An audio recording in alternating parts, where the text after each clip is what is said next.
Komik jadul Indonesia, karya sang komikus Teguh Santosa, dalam kisah Mahesa Rani dengan judul Harimau Campa. Bagian kedua. Mahesa Rani mendadak menjadi orang paling sibuk di rumah itu. Ia tahu, luka-luka macam apa yang diderita oleh si Rakrian yang sudah setengah umur ini. Jadi, kau dari Majapahit. Aku telah mendengar banyak tentang kerajaan itu. Sudah beberapa hari aku berada di sini, dan keterangan cebong belum menyingkap banyak tentang dirimu. Lalu kau pulang dengan luka-luka ini. Kegiatan apa yang kau lakukan di sini? Mengapa kau menuntut ingin tahu? Sebelumnya aku mohon maaf, jika telah begitu lancang memasuki kamarmu. Secara kebetulan, kutemukan sebilah keris yang rangkanya tertulis nama almarhum ayahku Mahesa Rangka. Bagaimana kau bisa memilikinya? Kau anak Mahesa Rangka? Apakah rasa terkejutmu itu didorong oleh naluri permusuhan? Hah, ada apa sebenarnya? Sebagai warga Singasari, aku memang mengenal Mahesa Rangka. Setiap orang tahu bahwa Mahesa Rangka adalah seorang pemberontak yang berhasil ditumpas oleh Raja Kertanegara. Dan engkau, seorang Rakrian pada waktu itu. Si Rakrian termenung. Dalam pikirannya, melintas peristiwa-peristiwa masa yang terbenam dengan kecerahan warna yang berbeda-beda. Itu memang saat-saat kelabu dalam pemerintahan. Ayahmu adalah sahabatku Rani. Dialah yang menghadiahkan keris itu kepadaku, menjelang keberangkatanku ke negeri Campa. Aku tak tahu, kalau ayahmu terlibat dalam pemberontakan. Aku benar-benar menyesalkannya. Sudahlah, aku tak ingin mempersoalkannya. Setiap orang punya masalah sendiri-sendiri. Sedang aku pun terlibat masalah yang berbuntut berkepanjangan. Apakah ada hubungannya dengan nama Harimau Campa? Dan apakah aku harus memanggil namamu yang seperti Cebong lakukan? Tak ada jawaban langsung, tapi kemudian suara yang diselingi batuk-batuk tertahan terdengar. Kalau kau pernah mendengar nama Pandan Bumi, itulah aku. Rakrian Pandan Bumi yang mendapat tugas Raja Kertanegara untuk membantu pertahanan negeri Campa dari serangan Laskar Mongol. Dalam kesempatan itu, Pandan Bumi menceritakan pula tentang kemelut negeri Campa ketika ia bertugas di sana. Tetapi yang menyerang Campa bukanlah Laskar Mongol di bawah pemerintahan Kubilai Khan, tetapi negara tetangga dekatnya, yaitu Anam. Keluarga Raja Jaya Singawarman III yang kalah perang. Ada yang melarikan diri ke Jawa. Anam memang mendapat bantuan Laskar Mongol. Kami pun tak bisa berbuat banyak. Kami cerai-berai, dan kekuatan tak bisa dihimpun lagi. Teman-temanku terbantai di medan perang. Dan tinggal Ki Pandan Bumi sendiri? Bertahun-tahun aku hidup terasing dalam keputusasaan. Tapi naluriku sebagai prajurit mendobrak segala kungkungan yang menghimpit diriku, dan negeri Campa dalam bayangan Laskar Mongol sampai sekarang. Akhirnya, aku berhasil berbuat sesuatu. Akulah Harimau Campa itu, Rani. Oh, jadi Cebong telah mengelabuhi aku. Pengakuan Pandan Bumi alias Harimau Campa telah mengikis sebagian teka-teki di benak Mahesa Rani. Benar, memang belum seluruhnya. Sebab Mahesa Rani masih menyimpan dugaan-dugaan tentang keadaan yang terlihat di sekitarnya, tentang ambisi atau masalah-masalah lain yang sangat pribadi. Jiwa petualangan telah mengakar dalam jiwa Mahesa Rani. Rencananya untuk secepatnya pulang ke Majapahit jadi kabur karena keingintahuan lebih banyak terhadap bekas Rakrian Singasari. Dan jalan ke arah itu terbentang lebar ketika Pandan Bumi mengajak Mahesa Rani untuk terjun dalam masalah yang sedang dihadapi. Agaknya Ki Pandan Bumi menaruh kepercayaan kepadaku. Naluriku membisikkan bahwa engkau adalah orang yang tak membiarkan adanya kepincangan-kepincangan.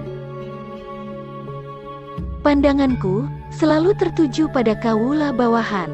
Rasa terenyuh tentang mereka bisa berkobar jadi api kalau hak mereka diinjak-injak.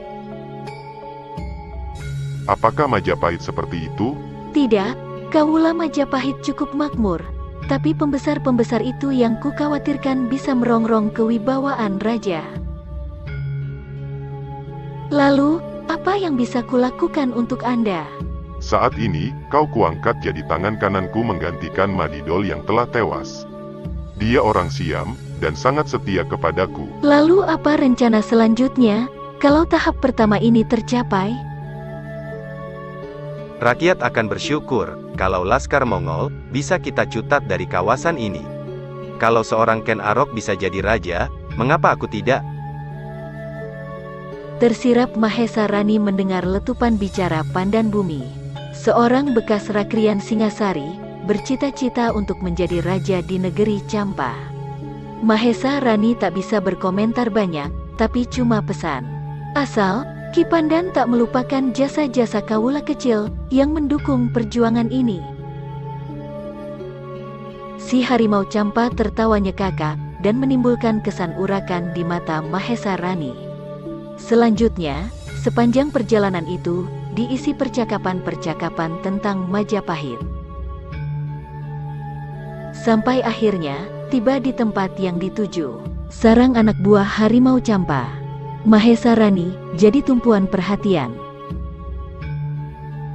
Kegiatan selanjutnya, menteror kesibukan pemerintah Campa. Anak buah harimau Campa ini, tak begitu banyak, tapi kualitas tenaganya bisa 1:5.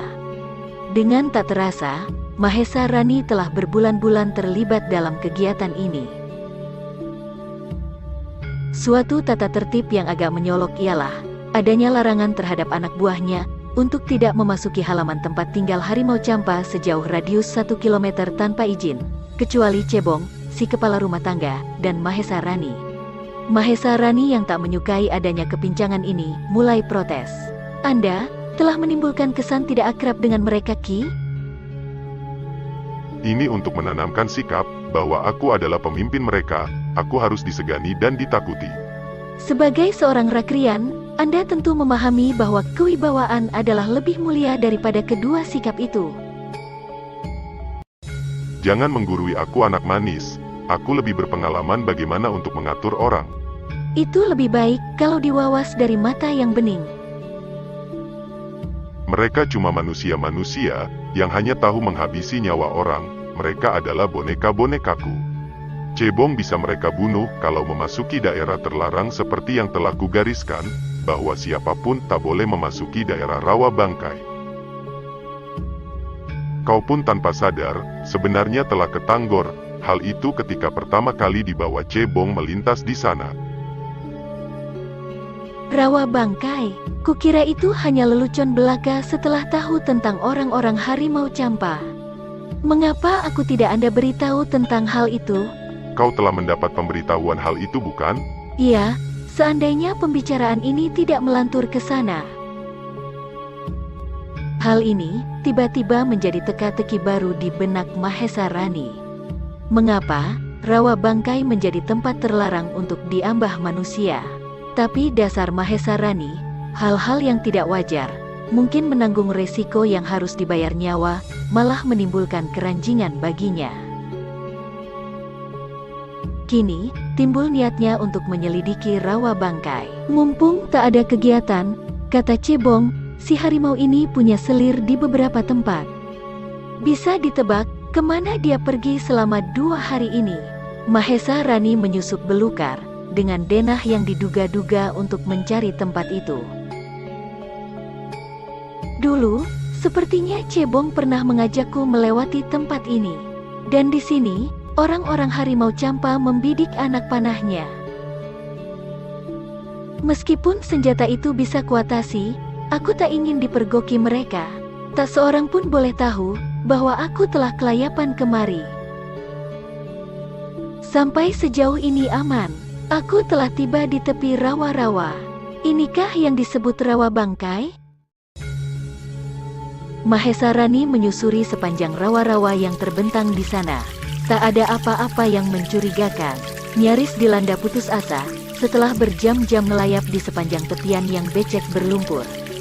Sampai akhirnya, seseorang berlari tergopoh-gopoh. Roboh, kita harus yakin bahwa dia benar-benar mampus. Mati, orang yang ke-117 yang berhasil kita bunuh di rawa ini. Geledah dia, mungkin ada apa-apa yang berhasil diambilnya. Rupanya kian hari, kian banyak orang yang tertarik pada tempat ini. Nihil, apa kita biarkan saja mayat ini di sini untuk santapan buaya? Kemudian, orang-orang itu berlalu meninggalkan korbannya. Seperti tugas mereka, aku harus tahu alasan-alasannya. Tapi, untuk menindak secara langsung, pasti mempersulit keadaan. Mahesa Rani beranjak dari persembunyiannya, dan menyelidiki mayat yang terkapar di sana. Tampaknya, ada yang mereka cari pada orang ini. Mahesa Rani merasa enggan untuk melihat wajah si korban yang tertelungkup dalam lumpur. Namun, matanya yang menyapu pandang di sektor tempat itu, tiba-tiba terpaku pada benda berkilau, karena tertimpa cahaya matahari. Kalung, ini seperti lambang kerajaan? Mahesa Rani menganalisa peristiwa yang baru terjadi di depan matanya. Aku harus tahu sumbernya. Daerah rawa ini terlalu luas untuk diteliti. Akan kutelusuri jejak orang-orang itu. Mahesa Rani yang telah bersikap hati-hati itu, rupanya kebobolan juga. Ternyata langkahnya yang kian menjauh, telah ada yang membuntuti. Kenekatan Mahesa Rani telah menyeret dirinya ke suatu petualangan berbahaya. Mereka menuju puing-puing bangunan itu. Suatu komplek bangunan yang telah jadi puing-puing terhampar di sana, di sebuah dataran di tengah rawa bangkai. Tampak pula di sana, sekelompok orang lainnya berjalan hilir mudik. Seperti bekas sebuah puri. Di sini, ada orang-orang khusus dari kelompok Harimau Campa, yang diserahi menjaga keamanannya. Adakah harta terpendam yang ada hubungannya dengan kalung yang kutemukan ini? Itulah sasaran dugaan Mahesa Rani, sehubungan dengan keadaan yang ditemuinya. Apa gunanya mereka diperintahkan jaga reruntuhan puri, kalau tidak ada sesuatu yang berharga di sana? Sebagai basis pertahanan, justru sebagai tangan kanan Rakrian Pandan Bumi alias Harimau Campa, mengapa tidak diizinkan kelayapan ke sana, kalau toh itu sebagai basis pertahanan? Mudah-mudahan, dugaanku tidak meleset terlalu jauh. Dan, ketika Mahesa Rani berniat meninggalkan tempat itu, naluri kewanitaan Mahesa Rani meledakkan jeritan lirih, tatkala tanpa setahunya, sesosok tubuh telah berdiri tegak di dekatnya. Mahesa Rani nyaris merentangkan sikap untuk melancarkan tinju terhadap laki-laki tua ini, namun sikapnya tersendat ketika. Aku bukan salah seorang dari mereka, tenanglah. Mari kita tinggalkan tempat ini. Mereka mampu memanah seekor lalat dari jauh. Dengan sikap hati-hati, Mahesa Rani mengekor langkah laki-laki itu. Kau telah menemukan sesuatu di dekat mayat itu. Mahesa Rani merasa perlu untuk berbuat jujur pada orang tua itu. Setidak-tidaknya, lelaki tua ini punya jalur lain yang mungkin bisa diajak kerja sama untuk memecahkan rahasia rawa bangkai yang dijaga oleh tenaga-tenaga khusus dari kelompok Harimau Campa. Inikah yang kau maksud? Terima kasih. Kau tak merasa keberatan kalau aku memilikinya kembali? Tidak, kalau memang itu benar-benar milikmu. Tapi, siapa yang terbunuh itu? Dia anakku, Kebo Rampiak. Kebo Rampiak, nama itu, nama orang kawasan Singasari. Siapa Anda sebenarnya? Benar, seperti yang terlintas dalam pikiranmu, aku pun berasal dari Jawa Rani, namaku Jalu Pikatan. Dari mana kau kenal namaku? Aku punya telik sandi. Mahesa Rani merasa dililit persoalan yang kian malang melintang. Ternyata, orang-orang Singasari tidak hanya si Pandan Bumi. Kemudian dari pengakuan Jalu Pikatan, Mahesa Rani memperoleh penjelasan bahwa Pandan Bumi telah mengkhianati rekan-rekannya yang tergabung dalam Laskar Singasari yang pernah dikirim almarhum Raja Kertanegara. Si Rakrian Pandan Bumi hanya penyambung lidah Raja Kertanegara, sedangkan kepala senapati adalah aku. Mahesa Rani mengonfrontasi cerita Rakrian Pandan Bumi dengan pengakuan Jalu Pikatan. Tapi Pandan Bumi menjelaskan bahwa Laskar Singasari habis terbantai oleh Laskar Anam yang dibantu orang Mongol. Laskar Singasarilah yang berhasil memukul mundur orang Anam yang menyerbu Campa. Tapi, keadaan jadi terbalik, ketika beberapa bulan kemudian, terjadi satu pengkhianatan. Pengkhianatan? Rakrian Pandan Bumi biang keladinya, karena berhasil menghalau Laskar Anam, maka ia diangkat sebagai Menteri Kehormatan di Istana Campa. Entah, bagaimana alur peristiwanya, tiba-tiba saja si Rakrian punya hubungan dengan orang-orang Anam. Ia digosok hasutan, agar merebut kekuasaan di Campa. Akhirnya terjadilah peristiwa itu, Anam menyerbu Campa, dan Laskar Singasari hanya sebagai penonton di perbatasan. Tanpa disadari, tiba-tiba Laskar Mongol menyerang kami, sehingga sebagian terbantai secara kejam. Itulah kisah sebenarnya. Si Rakrian yang malu dengan rencananya itu, membunuh satu persatu sisa anak buahnya. Hanya aku, dan anakku yang luput dari rencananya yang keji itu. Penjelasan Jalu Pikatan menambah terkuaknya hal yang terselubung tentang Rakrian Pandan Bumi. Hal yang lain, benar adanya, seperti pengakuan yang pernah didengar oleh Mahesa Rani sendiri. Kalau kau bertanya tentang rawa bangkai ini, karena di sekitar puri itu, terdapat harta karun dari leluhur Raja Campa Jaya Singawarman I. Jadi dugaanku benar, tapi mengapa si Rakrian tidak mengangkutnya keluar? Konon, ada yang mengatakan bahwa itu adalah harta karun terkutuk, diperoleh tidak sah dari sebuah kuil di puncak Himalaya.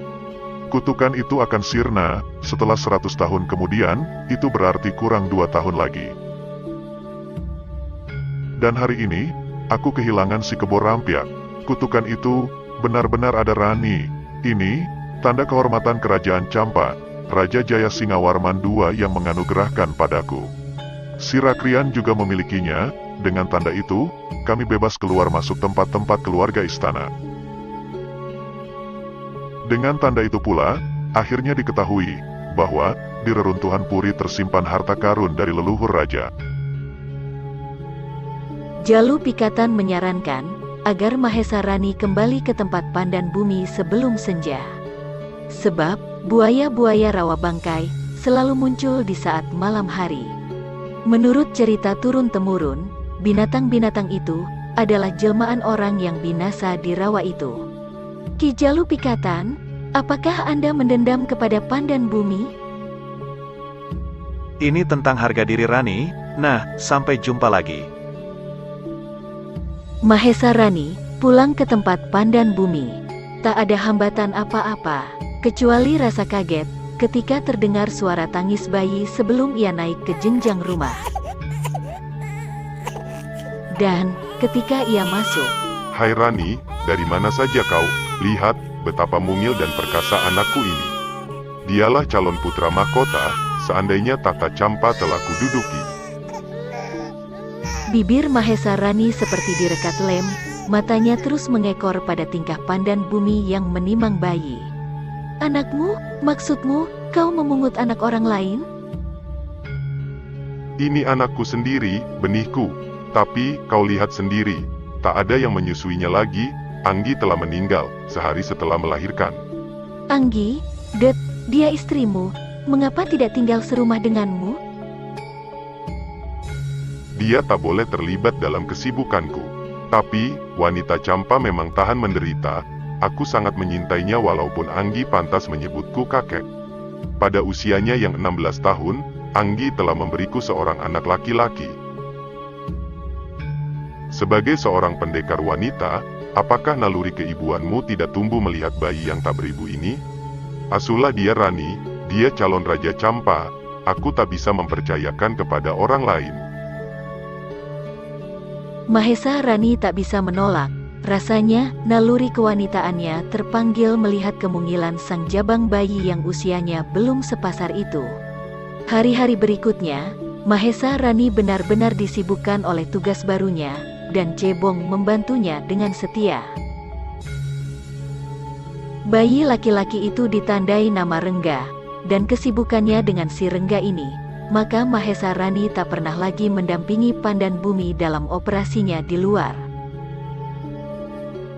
Kendati begitu, mata telinga Mahesa Rani terus waspada terhadap tindak tanduk Pandan Bumi. Pada kesempatan lain, ia menyelinap keluar untuk mengetahui situasi penduduk. Nama Harimau Campa kian menjadi buah bibir rakyat sebagai penyelamat terhadap tindakan sewenang-wenang Laskar Campa yang menjadi boneka Mongol. Rupanya, si Harimau Campa hendak mengerahkan kekuatan rakyat untuk merebut kekuasaan. Dan di pihak lain, Jalu Pikatan hendak balas dendam atas pengkhianatan yang dilakukan si Rakrian yang haus kekuasaan itu. Kudengar, pihak istana telah menyebar pendekar-pendekar bayaran untuk membunuh Harimau Campa. Kemarin, ada berita bahwa rawa bangkai mulai ditembus laskar kerajaan. Lalu, apa perananku dalam kemelut ini? Sebagai penonton, atau pembela pada satu pihak? Pandan Bumi tidak merasa sebagai warga Singasari lagi. Mestikah aku mendampingi dia untuk merebut tahta Campa? Bersambung ke bagian 3.